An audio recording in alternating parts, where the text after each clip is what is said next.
Sheikh Johnny బాషా alias Johnny master. ఈయన మీద Rayadurg police స్టేషన్లో 18 సెప్టెంబర్ ఒక యువతి కంప్లైంట్ చేసింది.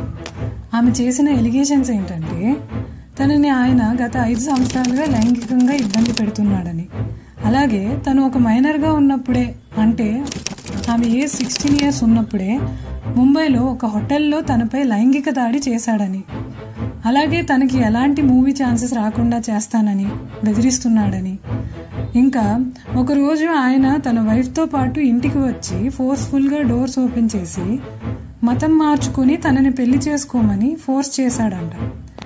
తను చేసుకోను అని అంటే జానీ మాస్టర్ వాళ్ళ వైఫ్ తన చెంపల పైన చాలాసార్లు కొట్టిందంట.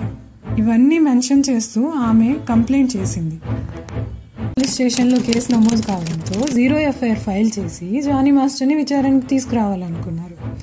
అప్పటికే అండర్ గ్రౌండ్లో ఉన్న జానీ మాస్టర్ని సెప్టెంబర్ 19కి special operation team of Cyberabad పోలీసులు గోవాలో అరెస్ట్ చేశారు. సెప్టెంబర్ 20కి ఎర్లీ మార్నింగ్ ఉప్పర్పల్లి కోర్టులో ప్రొడ్యూస్ చేశారు.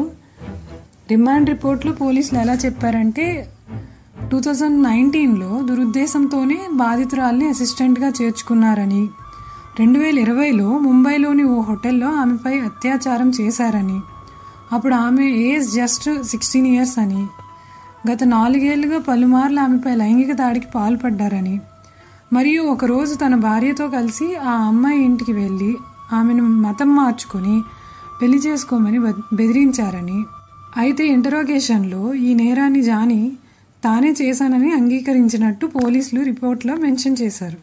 జానీ మాస్టర్ ఇప్పుడు పోలీస్ రిమాండ్లో ఉన్నారని మనకు తెలుసు. అయితే ఇప్పుడు వాళ్ళ వైఫ్ని కూడా పోలీసులు అరెస్ట్ చేయడానికి సిద్ధమవుతున్నారని వార్తలు వినిపిస్తున్నాయి. ఆమె చేసే ఎలిగేషన్స్ నిజమా లేదా అనే విషయం కోర్ట్ జడ్జిమెంట్స్లో తెలుస్తుంది. ఇక్కడి వరకు జరిగిందంతా పోలీసులు, ఆ యువతి, అలాగే జానీ మాస్టర్ వాళ్ళ వైపు నుండి వాళ్ళు చెప్పుకున్నది. ఇక యూట్యూబ్లో జరుగుతుంది ఏంటో చూస్తే చాలామంది జానీ మాస్టర్ని సపోర్ట్ చేస్తూ లేదా ఆ అమ్మాయిని రాంగ్గా మాట్లాడుతూ కామెంట్స్ చేస్తున్నారు.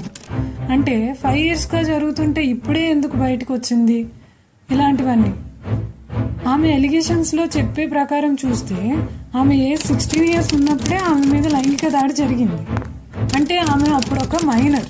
ఒకవేళ ఆమె చెప్పిన ఆ ఒక్క విషయం నిజమని ప్రూవ్ అయితే అదే ఒక పెద్ద crime and Jani master crime చేసినట్టే అవుతుంది. ఆమె ఇప్పుడు చెప్పినా, అప్పుడు చెప్పినా, ఎప్పుడు చెప్పినా.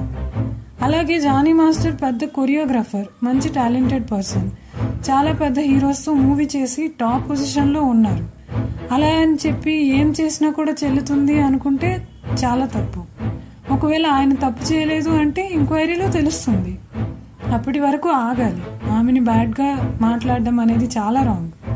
వర్క్ చేసే ప్లేసెస్లో మనం చాలా మంది సీనియర్స్తో అవైలబుల్గా ఉండాలని అనుకుంటాం. వర్క్ నేర్చుకోవడం కోసమనో లేదా మంచి అవకాశాల కోసమనో. ఇది అన్ని వర్క్ ప్లేసెస్లోనూ జరుగుతూ ఉంటుంది. అలా అని ఆ వల్నరబిలిటీని సెక్షువల్గా వాడుకోవాలి అనుకుంటే అది చాలా పెద్ద తప్పు అవుతుంది.